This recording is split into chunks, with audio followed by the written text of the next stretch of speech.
to have you as a guest at our event. And well, I would like to ask you to tell you a bit about your career in the United Nations. We'll be very thankful. All right. First of all, I want to thank the Union of Armenian Youth in Ukraine for having me here today at the Mall United Nations Conference. My name is Anton Joseph Hagen. I'm from Switzerland and from Ecuador, and I've been working for the United Nations for the past 4 or 5 years, on and off. I've had postings in Vienna, Austria, in Addis Ababa, Ethiopia, and in Bangui in the Central African Republic. And now for the last 6 months, I've been in Ukraine, a very interesting place to work from. There's development questions going on here. There's a humanitarian situation in the East, a conflict, human rights issues. So the full panoply of the issues the United Nations usually works on, all in one country. When I was your age, I did Mall United Nations too quite a few times. And it was always, for me, one of the highlights in my school year. And from time to time, we also had guest speakers from the UN come in, and that was always a great opportunity I found for questions and answers. And the guest speakers I liked the most were the ones who spoke the least and who gave the most time for questions. So in that spirit, I hand it over back to you, and I'm open to any questions you may have. Over. Yeah, I guess the only difference, maybe that's the format of that wasn't online. Yeah, I guess it was offline. That's the only difference. But anyway, well. I wonder how did you understand that the United Nations is that very place where you can implement all those issues that disturb you, all those ideas that come to your mind. How did you understand that? When did you understand that? I suppose it must have been, I don't know, a young teenager. At my school, we celebrated one time in October, I think October 24th, 25th. We celebrated, I moved to a new country. I was 12, 13 years old, and we celebrated something at the school called United Nations Day. And this was, it was like in the afternoon, all the kids from the different countries, they would hold their flag, and the mothers and the fathers would cook traditional meals and bring it to the school. And it was like this sort of, it was a party. It was a great atmosphere, and it was completely international. And they kept, the school teachers kept on repeating this thing: today is the United Nations Day. We're all from different countries, but we can all share in common music and common food. And that was the first time I sort of like was confronted with this idea. So the first time I heard United Nations, it was basically food and dance. It was not politics and international relations. But of course, that interest, that seed of interest that was sown on that day, that of course led to me to go into what was back then a library, because the internet was new. We didn't know what Wikipedia was yet, so we physically went there. You have had an experience of working for this idea exactly in different countries. Yes. So, estimating all that happened in this, considering this issue in those countries where you worked on different projects, which of those countries where you worked are more educated, in those issues, and the population of which country is more educated in the issues of United Nations, of values of United Nations, whatever. Yeah, it's a good question. Difficult to comment on the entire population of what the level of education is, but both times when I was in Africa, in Ethiopia, and in the Central African Republic, both times there was, at least in the capital cities where we were working, and there was a great awareness of what the United Nations was, and generally the organization was respected. I mean, we were there to help, and specifically in Ethiopia, what the work I was doing in there was to fight organized crime, specifically human trafficking. So I wasn't a policeman running around with a gun. That's not what I did. What we did was we helped the government write the laws required to have the proper legal framework to be able to go after, let's say, the bad guys who do human trafficking. The human trafficker, before we started working there, he got a prison sentence of maybe 1 or 2 years. After our work there, we changed the laws to such a degree that they went too far. They introduced a death penalty even. So that's the sort of work we were doing there. Can the fact that the population of African republics are more aware of what United Nations is as an organization and as a project, can it be connected with the fact that African republics mostly, face humanitarian problems connected not with wars, but with humanitarian problems connected with nature and with poverty in those countries? And the United Nations is more famous, at least I think, that United Nations organization is more famous for not its military interventions, but for humanitarian aid. And African countries, their main problem, I guess, is the humanitarian problem, not the military one. Can this be the reason that more people know about it, because they had more aid from this organization? Can this be the reason? I wouldn't qualify it like that. The second country I was in Africa, the Central African Republic, was a country that was facing, like you said, very, very real humanitarian issues, also due to climate change. It's a new element coming into this. But there's also a civil war going on there. So the United Nations did have a military presence. There were the peacekeepers, the so-called blue helmets, the peacekeepers there who were there to ensure that different rebel factions would not inflict suffering on the population. So in every country I've worked in so far, though, the United Nations is well known, it's well respected, and it has an advantage that other players, other actors, for example, embassies or regional organizations do not have. And that's the great advantage of the UN, is that we can bring different people to the same table. We have so-called convening power. So the United Nations calls upon all to come to a round table to discuss. That's something that we can organize. Whether that discussion will lead to something concrete, whether it will lead to, peace or a resolution in some field, that's a different question. But the United Nations does have this convening power, whether it be in Ukraine or in Africa or anywhere in the world. I see. But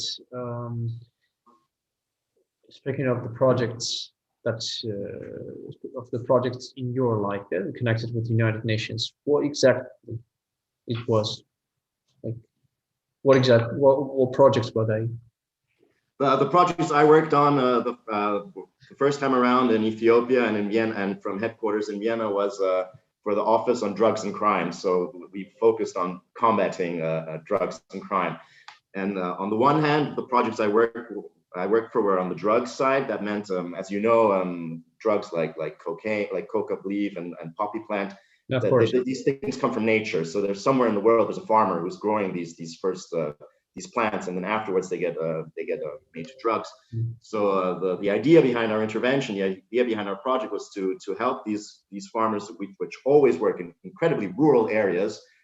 There's lack of access to roads. There's lack of education there. These are completely poor rural areas where these farmers have no other option, no other livelihood, no other opportunity to survive than to follow the orders of local drug lords and to plant these coca plants and poppy leaves. So the idea behind that is to go to these communities and do these interventions to help them slowly move away from the sort of drug economy and start growing other things that can be sold online, and we had an incredible success. This was even before the United Nations, but this is where the idea came from in Thailand in the 70s. In northern Thailand, that's where all the poppies, which were later made into heroin, that's where they were grown, in northern Thailand. And then through interventions, going there to the people, helping them to stop growing this drugs, and instead they started growing mangoes and nuts and these other goods that they could afterwards process, and roads were built. Through this incredible wholesale intervention there, the production rate of, 90% of the world's heroin production coming from Thailand reduced to something like 0.2% now. So these interventions do work if they're done properly, and that's something we've been trying to replicate in other countries in the world, but with sometimes more or less success. The model of the United Nations, it is a project, I think, that where we can raise up, those issues which are really crucial today. But I wonder, for example, the topic of my committee is the territorial integrity of countries. We're discussing this, but you are quite more experienced than all of us in the issues connected to the United Nations organization. So I would like to ask you, what is that very topic that is worth discussing, the most, worthy of all to discuss today at our model and to discuss future, because we're planning to do more projects like that. So I would like to know which issue is the most important, the most crucial today for us to discuss, especially in Ukraine. The most important issue for the United Nations to discuss. Well, first of all, I think the issues you're discussing in your committee of territorial integrity. I studied international law at university, so this is an issue that is also of great personal interest to me. And for me, the greatest interest here was always sort of balancing this one principle of international law, namely of territorial integrity, with that other great principle of self-determination. And the two are they're in constant competition with each other. So that's what makes that topic so interesting. Yeah. But sorry. No, you were telling something. But if you, it's always difficult to reduce what is the most important question, what is the most pressing issue in the world. But if pressed for this, I would say everything that has to do with the so-called 2030 agenda, the so-called sustainable development goals. And as you might be aware, these are 17 goals which all countries in the world have agreed to and to achieve between 2015 and 2030. And you have all sorts of goals in these 17 goals, from such basic ones like no poverty, like end hunger and no poverty and clean water. These are very basic sort of social, let's say, goals or rights, to much more sort of, let's say, lofty ones, including, stable institutions, peace, rule of law, climate change goals are there too. So this sort of package of 17 goals, which and they're completely interlinked. Like, you cannot take one goal without another. That's the beauty of them, that are completely interlinked and indivisible and interdependent. That anything that can be done to further that agenda, to further those goals, and not just in countries, in emerging economies and in emerging countries, but these goals apply everywhere, because every country can improve. And some of these goals, like the lofty ones I was talking about, rule of law, that kind of stuff, that applies also to rich countries. Like, that applies everywhere in the world. And this is the beauty of these 17 goals. It's something that everybody, from students to older people, women and men, everybody can stand behind this. It's been agreed to a number of occasions, and what you're doing right now with your model United Nations, where you're fostering this culture of dialogue, where you're bringing together people to a table, to, even if it's just a model, even if it's fictional, you're still living the dream of the goals. You're still living out the spirit of the goals, to bring people together in dialogue and find solutions together to common problems. Yeah, the topic of the first committee is the territorial integrity, as I mentioned, and the second one is the unconditional basic income, if I'm not mistaken. Is it the right name? Universal basic income. Yes. Yeah, so the first one can be a bit not out of date, but eternal. Let's call this topic eternal. But the second one is quite new, quite modern, quite a modern issue. So I think that's one of those ones which you meant to, which you were telling about when I asked you. So and you also mentioned that like you got education in sphere of international law. Am I right? So our activists and the participants of today's model, they're asking, like, what education is required and what skills does a person need to develop in sphere of in United Nations, to work for United Nations? What is required? Yeah. Is it so strict? That's a great question, and I asked this myself a number of years ago too. It's not strict at all. I mean, you need an education, you need a master's degree for sure, but whether it is in law or in history or in sociology, or even if you're a medical doctor, the needs of the United Nations are great, and they will, as long as you have a good education, like you've got an advanced degree, it's not always very relevant what you've studied. And this is advice that was given to me by a professor many years ago, was that in principle, when you study something in university, it doesn't really matter what sphere you go into. Like, the basic thing is, by studying, you show to your future employer that you are capable of starting a project and ending it, that you can read and write fairly well, and that you have a certain intelligence, that you're able to master these subjects. And those skills are transferable. Like, if you study A, you can afterwards work in field B. And the United Nations, many of us are generalists. We have to switch between different fields. For a few years, I was working in drug-related projects. I was working in organized crime projects. And now I'm working in coordination, bringing all sorts of different actors from humanitarian development actors together to one table. So you cannot study for this. You have to gain the experience to be able to do this job. So to the students who are asking, go ahead, follow your passion, get a master's degree in whatever you think is interesting. And then afterwards, you can always start off in the United Nations the way I did with an internship. You get to know the people, you get to know the work, and if it's something that you like and something you're interested in and you can see yourself doing in the future, there's always options to stay on. I guess, being a representative of an Eastern culture and being of an Eastern origin, I can say that's quite a distinctive feature of all Western cultures. That ability, that opportunity to start something new, whatever the age is, whatever the current knowledge is, you can start it. Because Armenians, for example, Armenia is a republic, it is a descendant of this. It is a former Soviet country, and the Soviet ideology was to plan something for 5 years and then to accomplish it, not having the ability to at least try something new. And I guess people's mentality today, people even today, they proceed facing that mental problem with trying something new, whatever the age is. But of course, that's something we can try to implement into our life, something from the Western cultures, as well as Western cultures can implement something that we have in our culture too. And another question from the participants of today's model is that, could you please tell a bit about your experience about participating in the model of United Nations?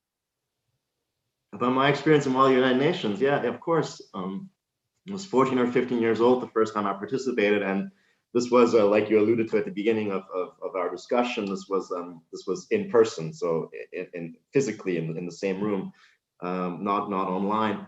And this was a conference in The Hague. It takes place in January every year. It's called The Hague International Model United Nations.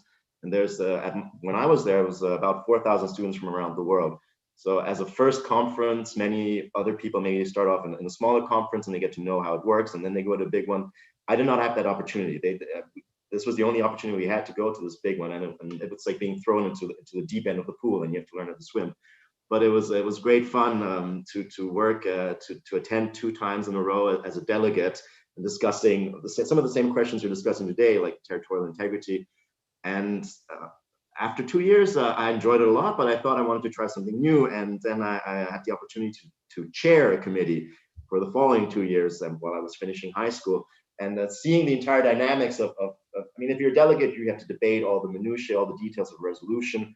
But being on the other side as a chair, you also have to ensure that the discussion goes into a good direction. It doesn't, fall off or get, derivative or distracted by other details. So it was great also to see from the other side of the room how that works. And besides these aspects, there was also the entire social aspect of Model United Nations.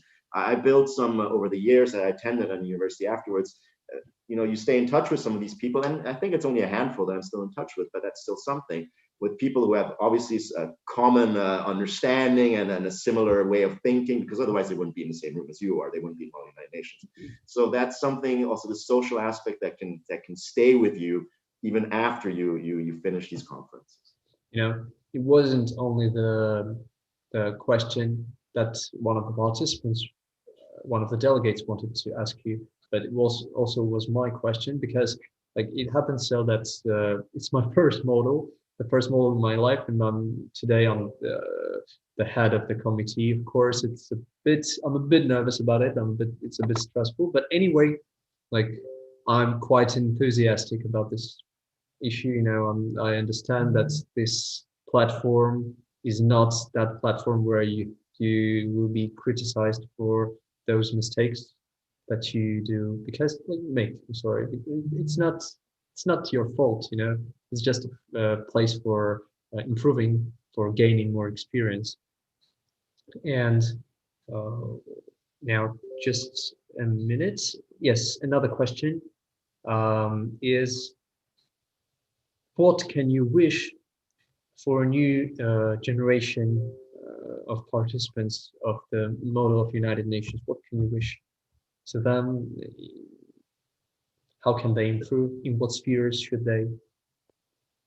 That's a great question. I'm trying to think, how can they improve? Well, the fact of the matter, for the past hundreds of years, every generation is better educated than the generation before. You know, humanities knowledge increases with time. Our teaching tools get better, so every generation is just smarter and more educated and more prepared than the generation before it. And if I was in your shoes, I would just would continue, of course, reading on what's been done in the past, but also looking towards new topics that perhaps the United Nations hasn't looked at yet. And you're doing it right now. You're discussing one of the committees, the universal basic income. That's a new idea. That's a new topic that, to the best of my knowledge, has not yet been discussed in the high-level forums of the United Nations. So maybe this is how it starts. You have a discussion here today. You go forward with your ideas. You put them together on paper, and you send that out. You got to send that out to us here in Ukraine. You got to send that to New York and say, listen, we're the Union of Armenians in Ukraine, and we thought about this in a group. We came up with these discussion points. This is our outcome. Please consider these topics. So if you do that, if you keep on bringing new topics to the table and brainstorming possible solutions, and then not only brainstorming them but also sharing them. Because if you don't share your ideas, nobody can read your mind. No one's gonna be able to say, oh, you thought about that. No, you got to share it. You got to share it on paper. You got to put it on writing. You got to share it and send it to the decision makers and policy makers. That would be, I think, a step forward for MUN, and also just for the policy dialogue in general. So if it's an open secret, your position in the issue of the unconditional basic income is like that you support the implementation of this ideology. Oh, no, I did not say that. Let me clarify. The universal basic income is a fairly new idea. I think there have been some experiments in the last 100 years. There was an article in The Economist about this actually a few months ago. There were 3 or 4 pages, was a briefing on this. So there have been experiments in some different parts of the world, but usually quite small scale. The idea is a very interesting one, and what I favor is discussion. Like, let's hear more about this idea. Let's hear what it means. How could it be implemented? What are the policy implications? That's a discussion. That's fine. These topics should be discussed. They should be talked about. But that's a far cry from I support. I'm generally open to hearing more about. I'm generally open to hearing more about it. I think it's an interesting idea, and I think with the pandemic now, especially when many people were working from home and many Western governments were just switching on the money tap and just printing money, I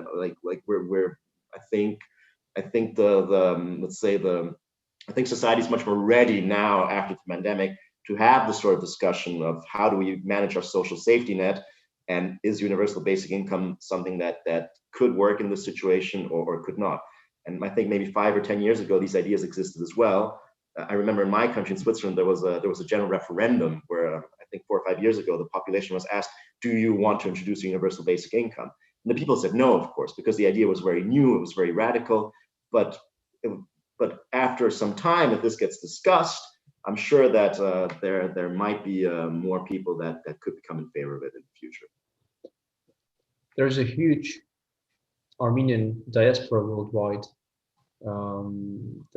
Unfortunately, or fortunately, I don't know, but the Armenian population worldwide is bigger. The number of Armenians worldwide is bigger than the number of Armenians in the Republic of Armenia. Mm-hmm.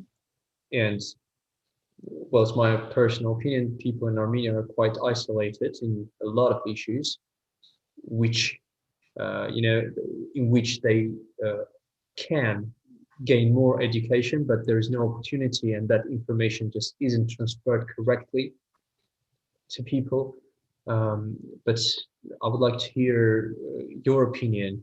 What do you think about United Nations and Republic of Armenia? What challenges does our historical motherland face today? What can be done and what isn't done, but it has to? How do you think in context of this country? I have to apologize. I've never been to Armenia, but I am aware that, like you said, there's a few countries in the world where the diaspora is bigger than the population in the home country. Armenia is one, like you said. I think Lebanon is another one where there's more people living outside than in that country. And I can't comment as to what the priorities of the UN are in Armenia, but what I can comment on is the diaspora aspect. And from my point of view, a diaspora for a country, especially if it's a large one, and as far as I know, the Armenian one is a large one, and in some countries even quite an influential one. I went to university in Paris, and there was a large Armenian diaspora in Paris, and there were some famous French stars like Charles Aznavourian. They're Armenians, right? So I think they're brilliant brand ambassadors for your country. They're brilliant ambassadors for you because they raise awareness of your country's existence. And the other great advantage of a diaspora, and again, this is my personal opinion, but another great advantage of this is that it creates a constant flow of, or an exchange of ideas between people, maybe a cousin, a grandmother, a grandfather, a young sibling. It creates this constant flow of idea of people living abroad with people staying at home. And I know families is an important value for Armenians. So if you keep on staying in touch and you keep on exchanging those ideas, I think that's a great source of growth for both sides. And it could also create opportunities for Armenians staying at home. Maybe through someone living in the diaspora, you can have an opportunity to go abroad, or somebody from abroad can go back to Armenia for a few years and then bring new ideas home that have not existed there before. So diasporas, and this has been proven like a number and over again in studies economically. Diasporas help countries economically. It helps their GDP growth, it helps their education levels. So diasporas are something that are positive. And there's quite absolutely in the 20th century there was quite an absolutely unique instance of that massive repatriation of Jewish population from the European countries, from the United States of America, from post-Russian Empire to Israel. And today, like, regardless of all military situations that occur in that region, the population of Israel is extremely diverse in ideas that they have, and I think that's the power of those people, because they are the representatives of different cultures. They are Jews, ethnic Jews who gained education in different countries so that they can observe any issue more widely than maybe representatives of some other cultures, and that's how maybe that region can be improved. The critical thinking, of those people who come from diaspora, and I hope that in future the same and even better experience, like our Republic of Armenia, will face it. I hope so, and I hope that today, even our conference today, it left that trace in the history of rebuilding once a great civilization. So I'm extremely thankful to you for coming today, for joining our conference, and also I would like to ask you the last thing. What would you wish